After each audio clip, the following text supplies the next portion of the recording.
Hello दोस्तों, नमस्कार। Easy learning tree junior के हिंदी पॉडकास्ट में आपका स्वागत है। आज की कहानी लिखी है मशहूर लेखककार मुंशी प्रेमचंद्र ने और कहानी का शीर्षक है ठाकुर का कुआं। जोखू ने लोटा मुंह से लगाया तो पानी में सख्त बदबू आई।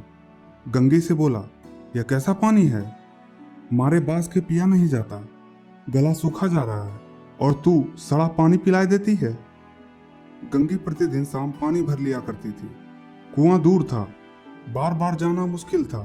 कल वह पानी लाई तो उसमें बू बिल्कुल न थी। आज पानी में बदबू कैसी? लोटा नाक से लगाया तो सचमुच बदबू थी। जरूर कोई जानवर कुएं में गिरकर मर गया होगा, मगर दूसरा पानी आवे कहां से? ठाकुर को कुएं पर कौन चढ़ने देगा? दूर से लोग डांट बताएंगे, साहू का कुआं गांव के उस सिरे पर है, परंतु वहां भी कौन पानी भरने देगा? कोई तीसरा कुआं गांव में है नहीं। जोखू कई दिनों से बीमार है। कुछ देर तक तो प्यास रोके चुप पड़ा रहा, फिर बोला, अब तो मारे प्यास के रहा नहीं जाता, ला थोड़ा पानी नाक बंद करके पी लूं। गंगी ने पानी न दिया। खराब पानी से बीमारी बढ़ जाएगी, इतना जानती थी, परंतु यह न जानती थी कि पानी को उबाल देने से उसकी खराबी निकल जाती है। बोली, यह पानी कैसे पियोगे? न जाने कौन जानवर मरा है। कुएं से मैं दूसरा पानी लाए देती हूँ। जोखू ने आश्चर्य से उसकी ओर देखा। पानी कहाँ से लाएगी? ठाकुर और साहू के दो तो कुएं हैं, क्या एक लोटा पानी न भरने देंगे? हाथ पांव तुड़वा आएगी और कुछ ना होगा, बैठ चुपके से।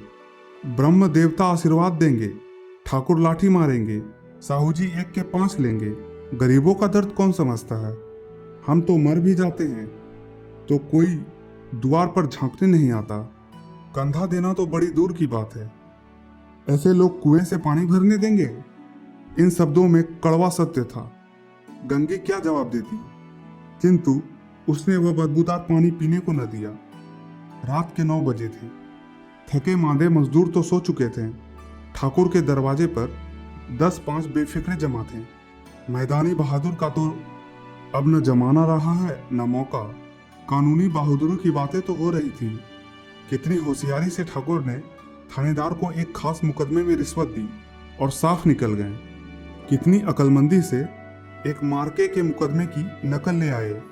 नाजिर और मुहतमीम सभी कहते थे नकल नहीं मिल सकती। कोई 50 मांगता, कोई 100।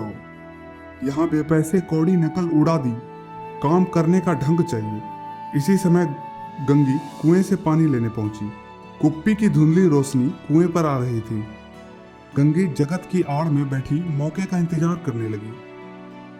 इस कुएं का पानी सारा गांव पीता है, किसी के लिए रोका नहीं, सिर्फ ये बदनसीब नहीं भर सकते। गंगी का विद्रोह दिल रिवाजी पाबंदियों और मजबूरियों पर चोट करने लगा। हम क्यों नीच हैं और ये क्यों ऊंच हैं? इसलिए कि ये लोग गले में तागा डाल लेते हैं। यहाँ तो जितने हैं एक से एक छठे हैं। चोरी ये करें, जाल फरेबी ये करें, झूठे मुकदमे ये करें। अभी इस ठाकुर ने तो उस दिन बेचारे गडरिये की भेड़ चुरा ली थी और बाद में मारकर खा गया। इन्हीं पंडित के घर में तो 12 मास चूल्हा जलता है, 12 मास जुआ होता है। यही साहू जी तो घी में तेल मिलाकर बेचते हैं। काम करा लेते हैं, मजदूरी देते नानी मरती है। किस किस बात में हमसे ऊंचे हैं? हम गली गली चिल्लाते नहीं कि हम ऊंचे हैं, हम ऊंचे। कभी गांव में आ जाती हूँ तो रस भरी आंखों से देखने लगते हैं, जैसे सबकी छाती पर सांप लौटने लगता है। परंतु घमंड यह कि हम ऊंचे हैं। कुएं पर किसी के आने की आहट में गंगी की छाती धक-धक करने लगी। कहीं देख ले तो गजब हो जाए, एक लात भी नीचे न पड़े। उसने घड़ा और रस्सी उठा ली और झुककर चलती हुई एक वृक्ष के अंधेरे साए में जा खड़ी हुई। कब इन लोगों को दया आती है किसी पर? बेचारे महंगू को इतना मारा कि महीनों लहू थूकता रहा, इसलिए तो कि उसने बेगार न दी थी। इस पर ये लोग ऊंचे बनते हैं। कुएं पर स्त्रियां पानी भरने आई थी। इनमें बात हो रही थी, खाना खाने चले और हुक्म हुआ कि ताजा पानी भर लाओ। घड़े के लिए पैसे नहीं है। हम लोगों को आराम से बैठे देखकर जैसे मर्दों को जलन होती है।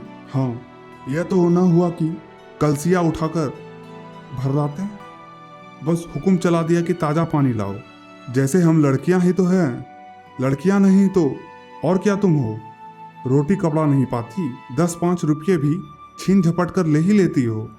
और लड़कियां कैसी होती है, छिन भर आराम करने को जी तरस कर रह जाता है। इतना काम किसी दूसरे के घर कर देती तो इससे कहीं आराम से रहती। ऊपर से वह एहसान मानता, यहाँ काम करते करते मर जाओ, पर किसी का मुंह ही सीधा नहीं होता। दोनों पानी भरकर चली गईं, तो गंगी वृक्ष की छाया से निकली और कुएं की जगत के पास आई। बेफिक्रे चले गए थे। ठाकुर भी दरवाजा बंद कर अंदर आंगन में सोने जा रहे थे। गंगी ने क्षणिक सुख की सांस ली। किसी तरह तो मैदान साफ हुआ। अमृत चुरा लाने के लिए जो राजकुमार किसी जमाने में गया था, वह भी शायद इतनी सावधानी के साथ और समझबूझ कर न गया होगा। गंगी दबे पांव कुएं की जगत पर चढ़ी। विजय का ऐसा अनुभव उसे पहले कभी न हुआ था। उसने रस्सी का फंदा घड़े में डाला, दाएं बाएं चौकन्नी दृष्टि से देखा, जैसे कोई सिपाही रात को शत्रु के किले में सुराख कर रहा हो। अगर इस समय वह पकड़ ली गई तो फिर उसके लिए माफी या रियायत की रत्ती भर भी उम्मीद नहीं। अंत में देवताओं को याद करके उसने कलेजा मजबूत किया और घड़ा कुएं में डाल दिया। घड़े ने पानी में गोता लगाया, बहुत ही आहिस्ता, जरा भी आवाज न हुई। गंगी ने 2-4 हाथ जल्दी जल्दी मारे।